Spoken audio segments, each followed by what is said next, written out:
Okay, class, what I'd like to do right now is kind of wrap things up and tie everything together that we've put out there in our discussion questions this week.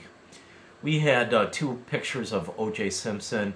The one to the left was the Los Angeles Police Department's image, and a mugshot. The intent of a mugshot is to present facts so that in the future, if the police department needs to identify or find this person, they have the most facts available to them, and a photograph is certainly one of the best ways to collect facts or collect reality. However, it should be noted here that in the world of photography, this is probably the closest we get to actual reality. I think there's a huge misperception out there that a photograph is reality.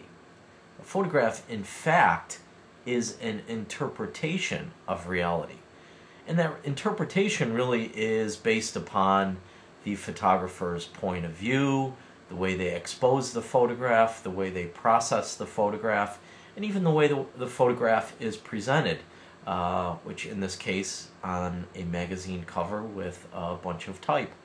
All those things really go to the final success of the image and what it ultimately is able to communicate. So if we look at the image on the right, we see a much more interpretive shot of O.J. Simpson. We've got his cheekbones kind of highlighted there with the very dark shadows in the bearded area.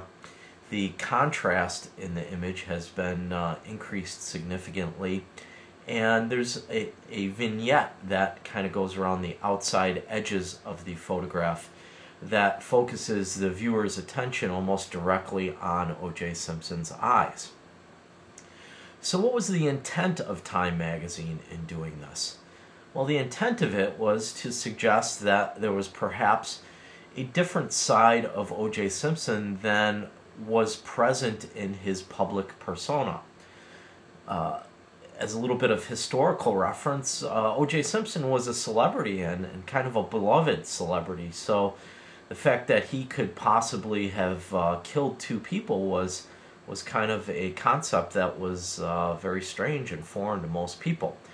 So the intent of this magazine cover was to visually suggest that. So through the use of a photograph, they conveyed or communicated a point of view. Now, whether they were right or wrong in doing this, that certainly is something that's up for argument, and I know a lot of you guys pointed out that this probably wasn't ethically correct, and you might be right on that.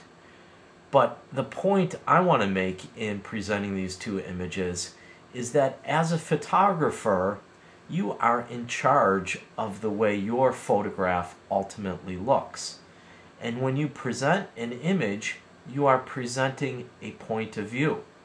So it's important that you know what that point of view is, and then it's even more important that you use the tools that are at your disposal to communicate that point of view in a manner that supports what you want to say or what you want to show your viewers by virtue of visual means, or in other words, a photograph. So that's really what I wanted you guys to get out of this exercise. I wanted you to really see the difference, the interpretation as a photographer can have when presenting a photograph. Moving forward, I don't want you guys to just create simple records of things. I want you guys to create images that say something, that express who you are in a very unique and creative manner. So that's what we want to do, and that's what we are going to be focusing in on in the next module. Just real quick here, this next module gets pretty technical, and it is a somewhat long module, so make sure you jump right into this and budget your time. And remember that you do have camera loans available to you at the Media Center in Lyons Hall on the 4th floor. So have a great week.